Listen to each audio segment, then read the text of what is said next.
আজরাইল বলে নবী গো আমি যে কষ্ট মানুষকে দেই সেইটা কিন্তু আপনি সহ্য করতে পারবেন না। ওই অসুবিধা নাই, সহ্য করে রাখুন। শখের মরণ, কিসের মরণ? শখের মরণ, কই অসুবিধা নাই। আপনি দাঁড়ান, সঙ্গে সঙ্গে বুকের মাঝে হাত দিলেন, জুহুটা নিলেন, সেকেন্ডের ভিতরে আপনি ঢুকায় দিলেন। নবী ইদ্রিস বলে দুনিয়ার মানুষ রে, ওরে দুনিয়ার মানুষ, একটা সেকেন্ডের ভিতরে নিচে আর ডুবাইছে। আমি মনে করছি দুনিয়ার জমিনের জীবন্ত প্রকৃতিতে যেরকম জীবন্ত অবস্থায় সুলাইলে যেই কষ্ট হয়, আমার কাছে তদ্রুপ এইরকম কষ্ট হয়েছে। জবানটা খুলে বলেন না আল্লাহু আকবার।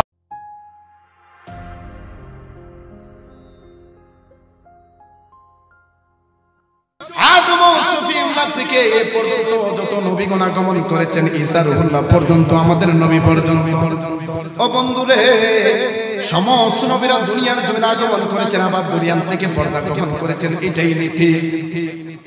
কিয়ামত থেকে আদম ও সফিউল্লাহ থেকে যত মানুষ দুনিয়ার জমিনে আগমন করেছে, যদি মৃত্যু বিষয়টা মানুষের মাঝে না থাকতো রে বাজান, এত বড় একটা পৃথিবী, হাজারো হাজারো কোটি কোটি কোটি মানুষ এই জমিনের মাঝে কখনো জায়গা হইতো না, মানুষগুলা থাকতে পারতো না। কথা কোন ঠিক না বেঠিক? মরণ এমন একটা জিনিস দিয়া আমার মুনিব রব্বুল আলামিন আপনি আমাকে আটকায়া দিছে। তারপরও 60 বছর 70 বছর জিন্দেগি পাইয়া আমরা দুনিয়ার জন্য কত বড়াই করি, কত কিছু না করি। কথা বলেন ঠিক না বেঠিক? আসলে কিন্তু দুনিয়ার থাকা জায়গা না। বাবা ছিল, বাবা চইলা গেছে, দাদা ছিল, দাদা চইলা গেছে, পূর্বপুরুষ যারা ছিল একে একে সবাই চইলা গেছে গো। আপনি আমি কিছুদিন হয়তো একদিন, 2 দিন, 1 বছর, 3 বছর, 60 বছর, 70 বছরের উপরে মানুষ এখন বাঁচে না। কথা কোন ঠিক কিনা? এই জিন্দেগির মাঝে আমরা যাহা কিছু করি আল্লাহর জন্য করার দরকার, যাহা কিছু করি নবীর জন্য করার দরকার, আর কবরের জন্য আমাদের দরকার আছে না নাই? জোরে বলেন দরকার আছে না নাই? কোরআনে একটা আয়াতের সাথে আপনি আমি সবার একটা পরিচিতি আছে, যেটা হলো কুল্লু নাফসিন যায়িকাতুল মাউত। দুনিয়ার জমিনে যত প্রাণী আছে সমস্ত প্রাণীকে এই জমিনের মাঝে থাকা অবস্থায় মৃত্যুর স্বাদ গ্রহণ করতে হবে। না আপনারা মরতেন না? সিত্রি আজরাইল আইনি, কথা কোন আইনি? নেয়নি মানছে রে, কামদানি মানুষ। কয়দিন? 3-4 দিন, ওই যে 2-3 দিন, এর বেশি কয়দিন? 2-3 দিনের বেশি মানুষ কান্দে না, হয় 1 সপ্তাহ। আর বছরের পর বছর চলে যাবে কবরে, আপনি ঘুমায় থাকবেন, কেউ আপনার খবর নিবে না। এইটাই দুনিয়ার জিন্দেগি। এই তুচ্ছ জিন্দেগির মাঝে যদি আপনি আমাকে সবাইকে ভালোভাবে চলাফেরা করতে হয়, নবীর সুন্নাহ দরকার আছে না নাই? আল্লাহ রাব্বুল আলামিনের বিধান দরকার আছে না নাই? এই মরণটাকে আপনি আমাকে ভয় করতে হবে।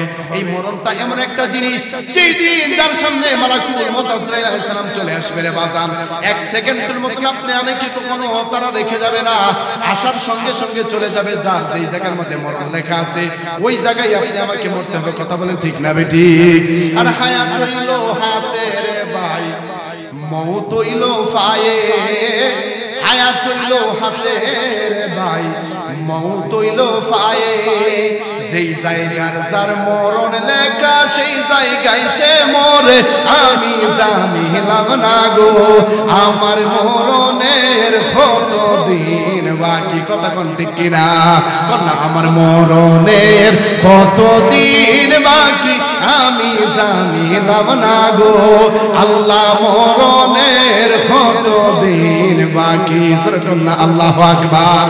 এ বন্ধু, আজরাইল যেদিন আপনি আমার সামনে আসবে গো, সেই দিন 1 সেকেন্ডের মতন আপনি আমাকে রেহাই দিবে না, 1 সেকেন্ডের সময় দিবে না।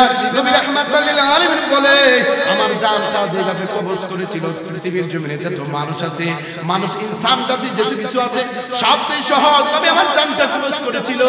তারপরে নবী রাহমাতুল লিল আলামিন একটা কথা বলেছেন, উম্মত জেনে রাখো, বুঝে রাখো, আমার বুকের মাঝে যখন আজরাইল হাত দিছিল, আমি মনে করছিলাম উহুদ পাহাড়। আল্লাহ রাব্বুল আলামিন এত বড় একটা পাহাড় যেন আমার বুকে চাপা দিয়েছে। তোর কন্যা আল্লাহু আকবার।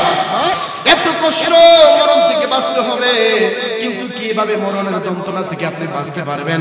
নবী রাহমাতুল লিল আলামিন বলে, আমার কোন উম্মত যদি দৈনিক 5 ওয়াক্ত নামাজ আদায় করে, আর 5 ওয়াক্ত নামাজের পরে ছোট্ট একটা সূরা আছে যেটাকে মা বংশহ আমরা বলে আয়াতুল কুরসি, আল্লাহু সূরা বলা হয়, ওই ছোট্ট এই আয়াতটা যদি আপনি পড়েন, পয়লা যদি আপনার বুকের মাঝে হাতের মাঝে নিয়ে বুকের মাঝে ফু দেন, বুকের মাঝে ফু দেন, নবী রাহমাতাল লিল আলামিন বলে আমার কোনো উম্মত যদি দৈনিক এই আমলটা করতে থাকে, আজরাইল যখন সামনে আসবে তার মরণ যন্ত্রণা কম হয়ে যাবে। জোরে কন্না সুবহানাল্লাহ। আমল করার দরকার আছে না নাই? জোরে বলেন দরকার আছে না নাই? ইব্রাহিম আলাইহিস সালাম নবীজি একজন নবী ছিলেন, আল্লাহ রাব্বুল আলামিন ওনাকে জমিনে পাড়া দিয়েছিলেন। আজরাইল ওনার সামনে আসলো, বিভিন্ন কথাবার্তা হওয়ার পরে আজরাইলকে ডাক দিয়ে কই, আজরাইল অনেক দিন সময় তুমি আমার এরিয়ার ভিতরে আসলে আমার সাথে সাক্ষাৎ করে যাও, তবে আজকে তোমার কাছে আমি একটা আবদার করব, আমার আবদারটা রাখতে হবে। আজরাইল কই, নবী গো, আল্লাহ রাব্বুল আলামিন যেই সময় যেইভাবে হুকুম দেয় ওইভাবে আমি কাজ করে থাকি। আপনার আবদার আমি কি রাখবো আপনার কাছে একটু জানতে চাই। যখন না আল্লাহু আকবার, আপনি আমার জানার দরকার আছে না নাই? জোরে বলেন আছে না নাই? নবী ইব্রাহিম কয়, আজরাইল তুমি তো আদম ও সফিউল্লাহ থেকে এই পর্যন্ত মানুষের জানগুলা তুমি কবজ কইরা রাখো। মানুষের যেই সময় যেই সময়টা হয়ে যায় মানুষের জান লয়া যাও, তবে কোন সুরতে মানুষের সামনে আসো? বিশেষ করে যারা বদকার ব্যক্তি, আল্লাহকে মানে না, নবী মানে না, ওলি মানে না, গাউস মানে না, কুতুব মানে না, আল্লাহর বিধান মানে না, নবীর সুন্নাহ মানে না, ওই রকম নাফরমান ব্যক্তির সামনে তুমি কিভাবে আসো? একটা বার আমি তোমার রূপটা দেখতে চাই। জোরে কোন না সুবহানাল্লাহ। আজরাইল কই, নবী গো, ও নবী ইব্রাহিম আলাইহিস সালাম, যদি আপনি নবী হয়ে থাকেন আমার রূপটা দেখলে কিন্তু আপনি সহ্য করতে পারবেন না। যদি সহ্য করতে না পারেন আল্লাহর দরবারে কিন্তু আমাকে জবাব দিতে হবে। নবী কয়, সমস্যা নাই, আমি দেখতে চাই, কোনো অসুবিধা নাই। বালাটিকে বুঝালো আমার জান, আমি যে এরকম মানুষের সামনে যাই, যেই সুরতে মানুষের সামনে যাই, যদি আপনি দেখেন আপনি সহ্য করতে পারবেন না, বালাই বুঝা দেখেন। না সমস্যা নাই, তুমি আমাকে রূপটা দেখা দাও। ঠিক আছে, আপনি পিছন দিকে তাকান। হযরত ইব্রাহিম আলাইহিস সালাম যখন পিছন দিকে তাকাইছে, পিছনের দিকে তাকানোর পরে একটা শব্দ শুনলেন। শব্দ শোনার পরে আবার সামনের দিকে তাকায়া এমন একটা রূপ দেখছে গো, একটা চিৎকার আল্লাহু আকবার বলে ডাক দিয়া নবী ইব্রাহিম আলাইহিস সালাম সঙ্গে সঙ্গে জমিনে বেহুশ হয়ে পড়ে গেছে। জোরে কন্না সুবহানাল্লাহ। বেহুশ হয়ে পড়ে গেলেন। কিছুক্ষণ পর আবার ওনার হুঁশ আসলেন। আজরাইল আলাইহিস সালাম ভালো সুরতে দাঁড়াইছেন। ইব্রাহিম আলাইহিস সালাম ওইদিন বলছেন, কিয়ামত পর্যন্ত যে সমস্ত নাফরমান ব্যক্তিরা আসবে, যারা আল্লাহর বিধান মানবে না, নবীর সুন্নাহ যারা মানবে না, আল্লাহ এক সেটা যারা মনে রাখবে না, এর মুসলমান।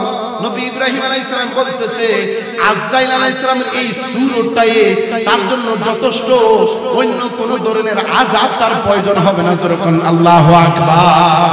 একজন নবী এই সুরটাই যথেষ্ট। আল্লাহু আকবার কইতেন না? আপনি চিন্তা করছেন সুরটা কত নিকৃষ্ট হবে, কত নিকৃষ্ট হবে এই সুরটা। যদি আমরা ইমানদার হয়ে থাকি, ইমানদার যারা আছে তাদের মরণের হিসাব খুব সহজ। সুবহানাল্লাহ কইতেন না? তার আগে বাসা একটা হাদিসের কিতাব, এই কিতাবের মধ্যে একটা হাদিস শরীফ আমি দেখেছি। নবী রাহমাতাল লিল আলামিন বলেছেন, দুনিয়ার জমিনে মানুষ রে, এই দুনিয়ার দিন মানুষের তিনজন সঙ্গী থাকে। কয়জন সঙ্গী? একটা কথা বলেন, কয়জন সঙ্গী? তিনজন সঙ্গী থাকে। এক নম্বর সঙ্গী হইল তার টাকা পয়সা, দুই নম্বর সঙ্গী হইল তার স্ত্রী পুত্র পরিবার পরিজন, তিন নম্বর সঙ্গী হইল তার নেক আমল। আমার নবী বলে, এক নম্বর সঙ্গী তোমার দৌলত টাকা পয়সা তোমাকে আশ্বাস দিয়ে থাকে, ও আমার বন্ধু, অতদিন পর্যন্ত তুমি আমার তোমার পাশে আমি আছি, যতদিন পর্যন্ত তুমি জমিনের মাঝে থাকবে, তোমার রূহটা দেহের ভিতরে থাকবে, অতদিন পর্যন্ত আমি তোমার, তুমি আমার। জোরে কোন না আল্লাহু আকবার। দুই নম্বর আপনার পরিবার পরিজন বলতেছেন, ও আমার আব্বা, ও আমার স্ত্রী, ও আমার স্বামী, যেই যাই বলেন না কেন রে বাজান, ওনারা আপনাকে একটা কথা বলতে থাকে, যতদিন পর্যন্ত দেহের ভিতরে আপনার প্রাণ আছে অতদিন পর্যন্ত আপনার বন্ধু, আপনার স্ত্রী, আপনার বন্ধু, আপনার সন্তান, আপনার বন্ধু, আপনার মেয়ে, দুনিয়ার জন্য আওলাদরা আপনার বন্ধু। যখন আপনার এই জানটা, এই রূহটা যখন নিয়ে যাবে আজরাইল, স্ত্রী পরিবার পরিজন যাহা কিছু আছে সবাই বলে, আজকে থেকে আমি আপনার নাই। যেরকম না ঠিক না বেঠিক? কিন্তু এমন একটা বন্ধু আছে গো, যেই বন্ধু আপনাকে বলে থাকে, আমার নবী বলতেছেন, যেই বন্ধু আপনাকে দুনিয়াতে ডিক্লেয়ার থেকে থাকে, রে বন্ধু, ও বন্ধু, ওই বন্ধুটাকে, ওই বন্ধুটা হলো আপনার নেক আমল। নেক আমল কয়, বন্ধু রে, তোমার ইহকাল পরকালের সঙ্গে হইলাম আমি, যতক্ষণ পর্যন্ত তোমাকে জান্নাতের ভিতরে ঢুকাইতে না পারবো ততক্ষণ পর্যন্ত আমি তোমার সাথী হয়ে থাকবো। জোরে কন্না সুবহানাল্লাহ। আমল নেক আমল করার দরকার দরকার আছে না নাই? জোরে বলেন দরকার আছে না নাই? ফজরে আজান দিয়ে আপনি ঘুমায় থাকেন, এই না কামালের কোনো কাম আছে? কিও কয় কিন্তু জোরে ফজরে আজান দিয়ে আপনি ঘুমায় রইছেন, ইমাম সাহেব আজান দিল, কানে আজানের আওয়াজ আইছে, তারপর ঘুমায় রইছেন। নবী কইরা নাফরমান, এইটা কি? জোরে বলেন না এইটা কি? এইরকম নাফরমান যদি ওই সময় মারা যায়, নবী রাহমাতুল লিল আলামিন বলে তার কোনো আমলের দরকার নাই। এক ওয়াক্ত নামাজ কাজা করার কারণে, নামাজকে ইচ্ছা করে আজান শোনার পরও নামাজ থেকে ছেড়ে দিবার কারণে তার জন্য আল্লাহ রাব্বুল আলামিন জাহান্নামের কালো আগুন রেডি করে রাখে। জোরে কোন না আল্লাহু আকবার।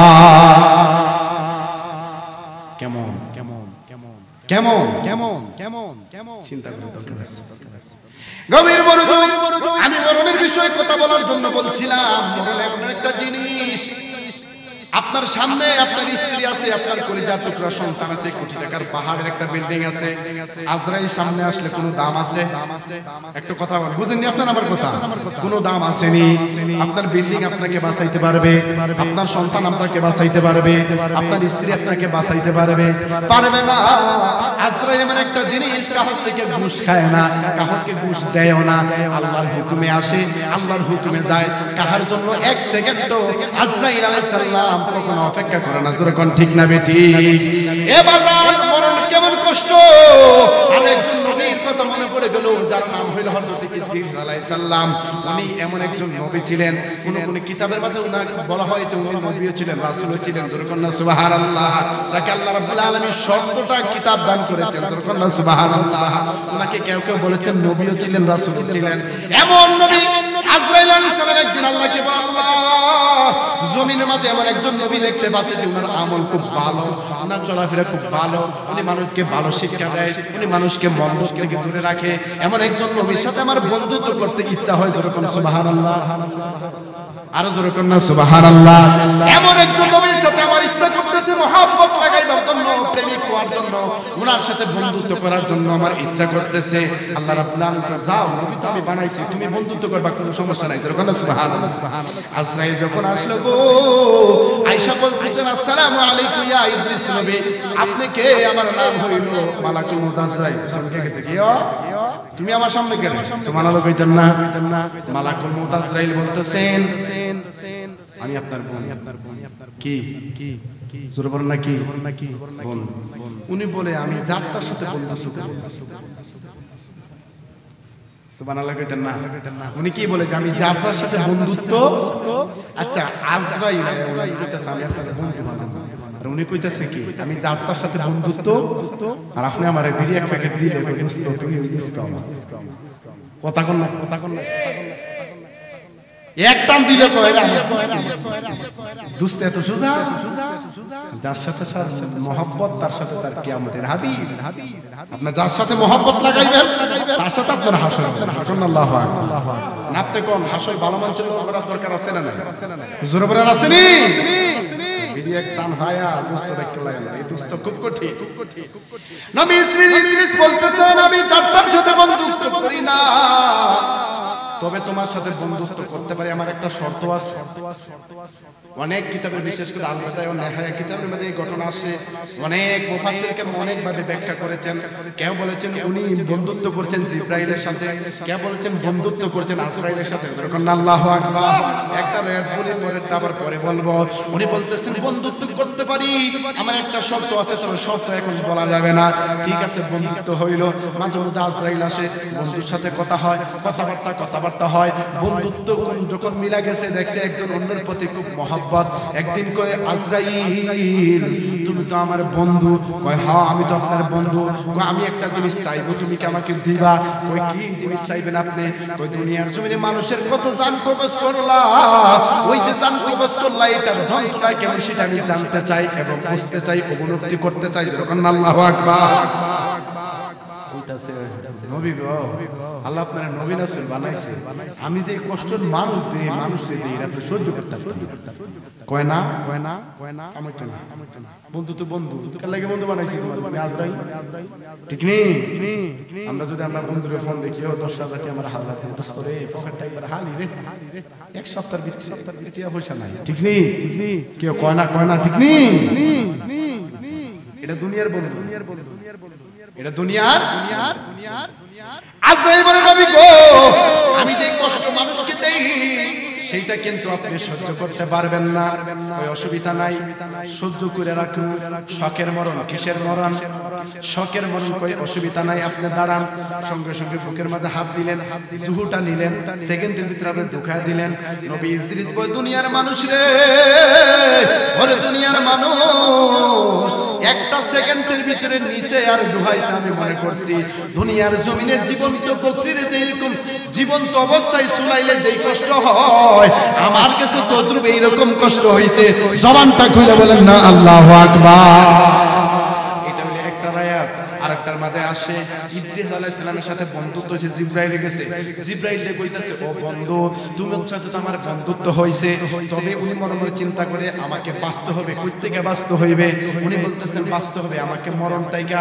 কিন্তু জমিনের মাঝে মরণ আছে আসমান জগতে কোনো মরণ নাই আল্লাহু আকবার কইতেন না নবীর চিন্তা আসমানে কি নাই করবেন না কি নাই মরণ নাই জিবরাইল কই ঠিক আছে আপনি কি চান আমি তো বুঝতে পারতাছি কই ঠিক আছে আমার একটা অনুরোধ তুমি রাখবানি বন্ধু কয় কি অনুরোধ কয় আমার একটা অনুরোধ হইল আমি আসমান জগতে যাইতে চাই আসমানে তুমি যাও কিন্তু আমি তোমার বন্ধু আসমান জগতে আমি যাইতে পারি না এ বন্ধু যখন এই কথা বললেন জিবরাইল আলাইহিস সালাম বলতেছেন বন্ধু রে আজরাইল আলাইহিস সালাম এমন একটা মানুষ কাউরে এক সেকেন্ডের জন্য ছাড়ে না তুমি যে ঢুকবা ওই গেটের মাঝে তো বড় বড় সেনাপতিরা আছে যারা ওইখানের মাঝে পাহারা দিতেছে তুমি তো ওই জায়গার মাঝে যাইয়া বাঁচতে পারবো না আমি তোমাকে নিতে পারবো না ওই বন্ধু তুমি হচ্ছে সবদের সর্দার তুমি পারবা যখন সুবহানাল্লাহ ডানার ভিতরে ঢুকাইছে একটা উড়াল দিছে প্রথম আসমানে যাওয়ার পরে ধরছে কি এখন টাইমের মাঝে আপনি এখানে কি করেন কি করাই এমনই কোন মধ্যে বাস্কেটটা তৃতীয় আসমান চতুর্থ আসমানে গেছে হঠাৎ করে জিবরাইল বলতেছেন বন্ধু তুমি কি কিছু দেখতে পারতেছো কই না আমি তো কিছু দেখি না আমি এই মুহূর্তে দেখতেছি আজরাইল আলাইহিস সালাম জমিনে যাইতেছে সুবহানাল্লাহ মানে কি এটা থেকে বাঁচার লাগি তো আসমানে আইছে এটা থেকে বাঁচার লাগি তো আসমানে কো বন্ধু আজরাইল যাইতেছে লাগে একটু কথা কইতেন কারণ হেইডা আমার বন্ধু কথা কইতেন না সুবহানাল্লাহ কইতেন না আপনি একটু জিগান না যে আমার হায়াতটা কতটুকু সুবহানাল্লাহ কইতেন না জিবরাইল কয় ভাই আজরাইল কই যান জমিনে যাই কেন লাগে যান আমার কামের জন্য আমি যাই ওতে আসেননি ভালো করে দেখি আচ্ছা জমিনে একজন নবী আছে যার নাম ইদ্রিস আলাইহিস সালাম ওনার হায়াতটা কতদিন আছে একটু দেখবেন সুবহানাল্লাহ কইতেন না আগে কিন্তু কথা কই লইছে ভালো করে কারণ যাতে সরাসরি জিগাইলে সন্দেহ না করতে পারে মানে জিবরাইল এই কথা জিগাইবো এটা কখনো আজরাইল ভাবে গভীর মনোযোগ আজরাইল বলে ভাই হঠাৎ করে এই কথা জিগাইছে ঠিক আছে উনি ফিসটা উল্টাইতেছে ফিসটা উল্টে খাইছে রে এমন একটা কথা কইছেন ইদ্রিস আলাইহিস সালাম আমি দেখতে পাচ্ছি আমার ডায়েরির মধ্যে লেখা আছে ইদ্রিস আলাইহিস সালাম মরণ কিছুক্ষণের ভিতরে হবে তবে চতুর্থ আসমানে হবে সুবহানাল্লাহ উনি বলতেছেন চতুর্থ আসমানে মরণ হবে এবার ভিতরে কে ইদ্রিস তোরা বলেন না ভিতরে কে ইদ্রিসও বয়ানের মাঝে আছে আজরাইলও চিন্তা করতেছে চতুর্থ আসমানে মানুষের মৃত্যু এটা তো হইতে পারে না সুবহানাল্লাহ কইতেন না হঠাৎ করে বন্ধুর সাথে কথা বলে জিবরাইল আলাইহিস সালাম হঠাৎ করে উনি টের পাইতেছেন যে ভিতরে দেন যারা রাখছে ইদ্রিসের কোনো লড়াছড়া নাই সুবহানাল্লাহ কইতেন না ইদ্রিস আলাইহিস সালামের কোনো লড়াছড়া নাই ডাকনা খুইলা দেখে বন্ধু দুনিয়াতে নাই আসমান জগতে বাঁচার জন্য গেছে আসমান জগতে বাঁচতে পারে নাই একটা সেকেন্ডের ভিতরে কথাবার্তার মাধ্যমে আজরাইল কোন দিকে জান লয়ে গেছে দুই বন্ধুর এক বন্ধু খবর পাই নাই যেরকম সুবহানাল্লাহ আপনি যত পালান মরণ কিন্তু আপনাকে ছেড়ে দিবে না সেই জায়গাতে আপনি যান মরণ কিন্তু আসবেই মরণ থেকে কেউ বাঁচতে পারবে না মরণ এমন একটা জিনিস আল্লাহ যেই জায়গাতে লিখছে ওই জায়গায় ওই জায়গায় হইলে মরবেন পানিতে ডুবলে হইলে মরবেন গাড়ির তরফ হইলে মরবেন বাড়িতে হইলে মরবেন গাড়িতে হইলে মরবেন এক সেকেন্ডের জন্য মরণ কখনো ছাড়বে না যেরকম সুবহানাল্লাহ আর যেরকম না সুবহানাল্লাহ